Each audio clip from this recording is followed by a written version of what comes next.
শামশেরগঞ্জের গঙ্গা ভাঙন কবলিত এলাকার মানুষদের পাশে দাঁড়াতে এবার এগিয়ে এলো শামশেরগঞ্জ থানার পুলিশ। শনিবার দুপুরে ভাঙন কবলিত কয়েক হাজার অসহায় মানুষের হাতে ত্রাণ সামগ্রী বিতরণ করা হয় পুলিশের পক্ষ থেকে।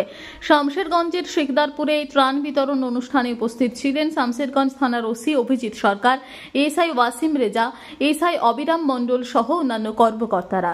পাশাপাশি পুলিশের এই মানবিক উদ্যোগের পাশে দাঁড়াতে ত্রাণ বিতরণ কার্যক্রমের সময় উপস্থিত ছিলেন শামশেরগঞ্জের 4 নম্বর জেলা পরিষদের সদস্য আনারুল হক বিপ্লব, ধুলিয়ান পৌরসভার কাউন্সিলর পারভেজ আলম পুতুল, গ্রাম পঞ্চায়েত সদস্য রাকিব হোসেন, সমাজসেবী বজলুর রহমান, ইনজামুমুল হক সহ অন্যান্য বিশিষ্টজনেরা। এদিন ত্রাণ বিতরণের পাশাপাশি ভাঙন কবলিত এলাকা পরিদর্শন করেন শামশেরগঞ্জ থানার ওসি অভিজিৎ সরকার এবং আনারুল হক বিপ্লব। কথা বলেন সাধারণ মানুষের সঙ্গে। পুলিশের মানবিক উদ্যোগের প্রশংসা করেছেন এলাকাবাসী। আপনারা দেখছেন সংবাদ শিরোনাম।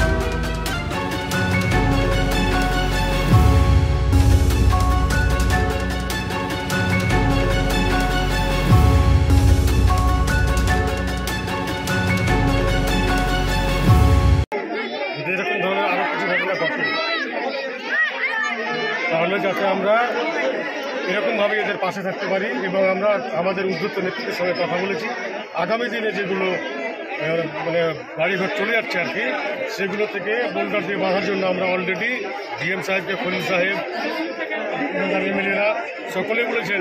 এবং আগামী বিগত দিনে যেগুলো কাজ আমাদের দলনেত্রী মমতা ব্যানার্জি যতগুলো টাকা এখানে দিয়েছেন, আমাদের এমএলএ সাহেব জাকিরবাবু বলেছেন, কালকে আপনারা দেখেছেন, এগুলো ইনকোয়ারি হওয়া উচিত।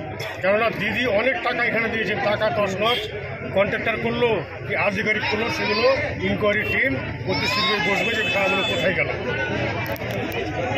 পরিদর্শনে এসে কি দেখলাম, বলার কিছু নেই যে ভাই, ভয়ঙ্কর পরিস্থিতি। এই পরিস্থিতিতে কবে আমরা রিলিফ পাবো, আমরা দলগতভাবে আমরা আমাদের দলনেত্রীকে আমরা সব টোটালি জানাবো। এমপি সাহেব জানিয়েছেন, আমরাও জানাবো, আগামী দিনে তাদের ব্যবস্থা করে দিতে পারবো। অনেক